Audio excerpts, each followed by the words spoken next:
Saya kalau ada berkat nanti di Amerika, saya akan segera membuat papan tulis, saya akan langsung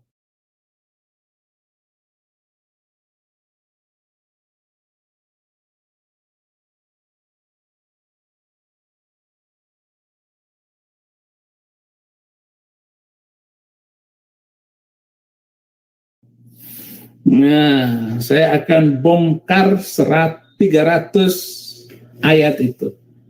Karena belum lengkap alat siaran saya, maka belum dibongkar 300 itu. Karena belum lengkap alat siaran saya, maka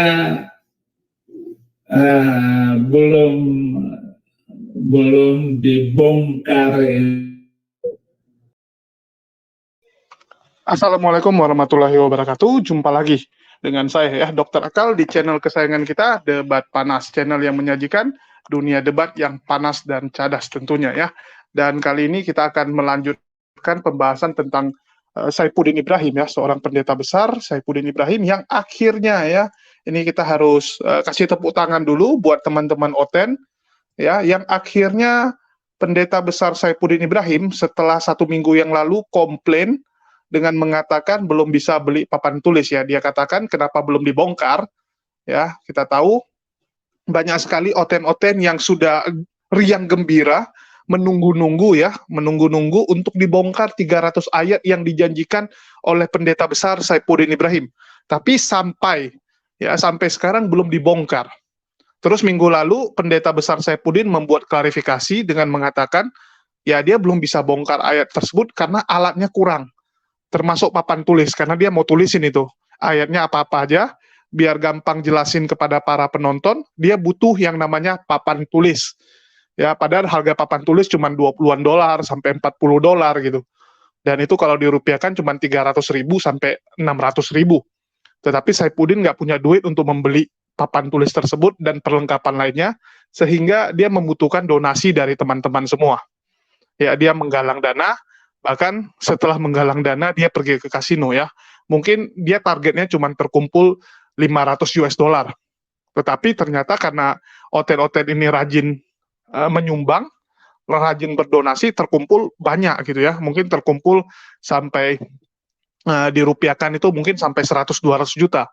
Sehingga Saifuddin pikir udahlah sekalian saya jalan-jalan saja gitu ya, uangnya dipakai untuk membeli alat sebagian ya, nggak sebagian sih, sebagian kecil doang gitu ya, paling 5% untuk beli alat, baru 95%-nya dipakai untuk jalan-jalan ke kasino dan makan-makan, pesta-pesta ya.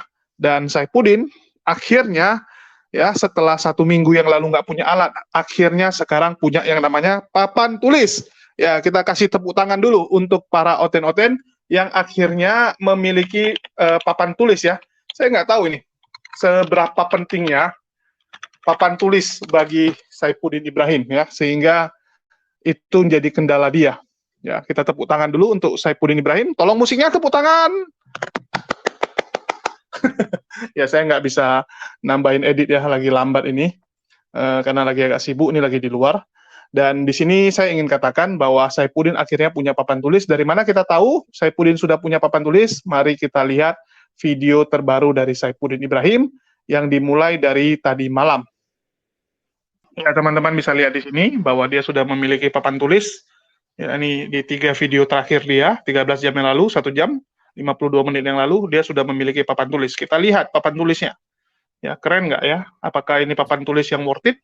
Ya, ini papan tulisnya nggak besar sekali rupanya ya. Saya pikir dia akan membeli papan tulis yang ukurannya super jumbo atau papan tulis yang punya teknologi, karena dia sampai harus menunggu ada yang berdonasi baru bisa membeli papan tulis ini. Tapi ternyata papan tulis yang dibeli hanya papan tulis biasa, nggak ada yang spesial ya. Atau memang sebenarnya ini papan tulis ini spesial, kita aja yang nggak tahu ya. Mungkin ini papan tulisnya spesial, tapi karena kita orang yang gaptek, kita ketinggalan ya, kita nggak tahu.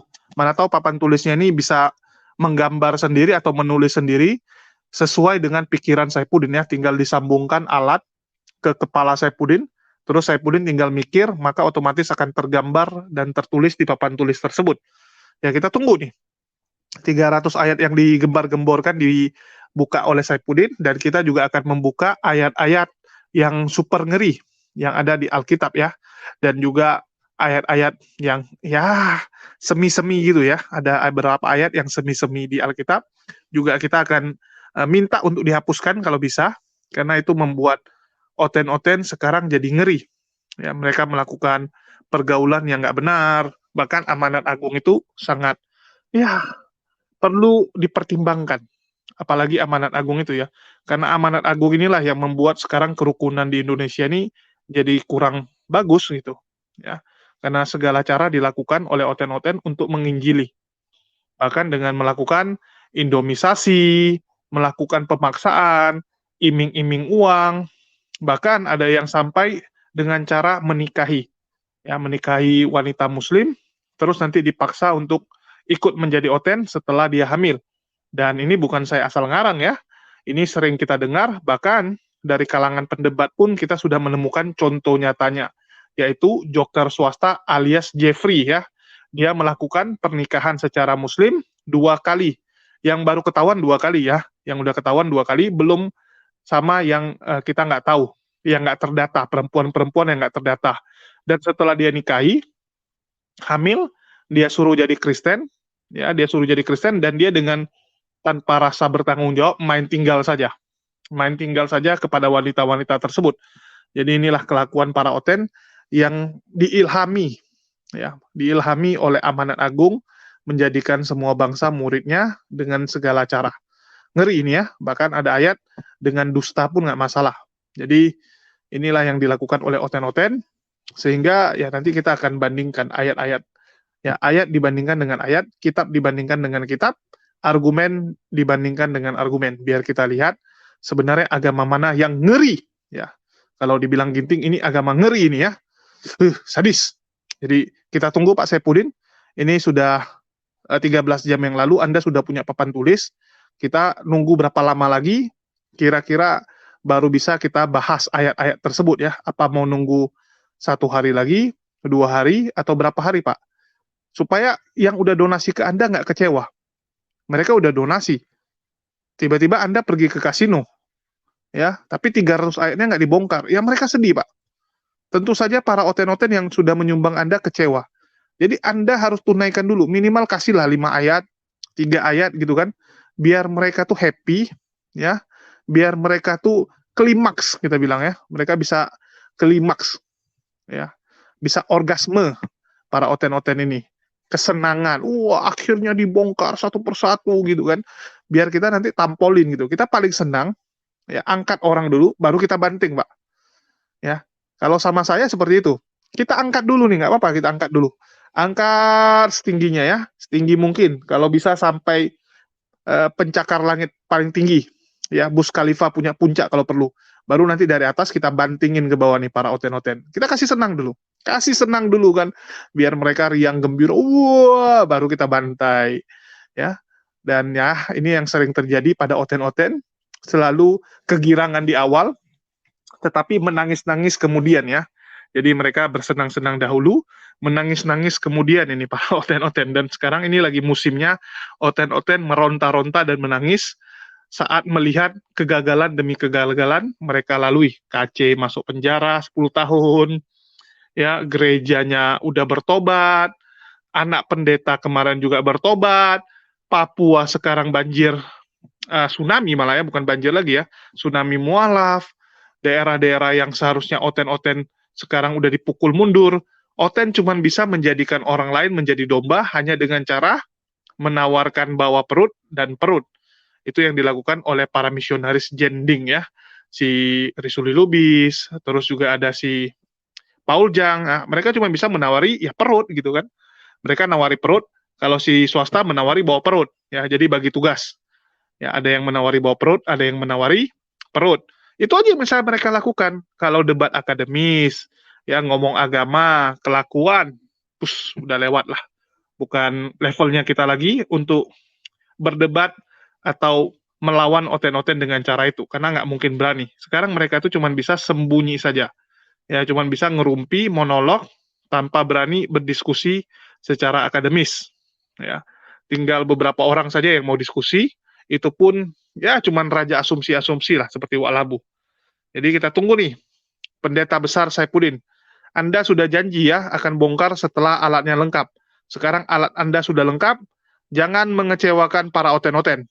Nanti mereka kecewa, mereka stop donasi, Anda jadi gelandangan di Amerika. Ya, Anda bisa jadi gelandangan. Hati-hati, Pak Saifuddin.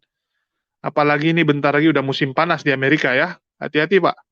Jadi pastikan Anda amanah, orang sudah donasi, udah belikan Anda peralatannya, bahkan udah belikan Anda papan tulis ya, papan tulis yang besar itu, lakukanlah pekerjaan Anda. Oke?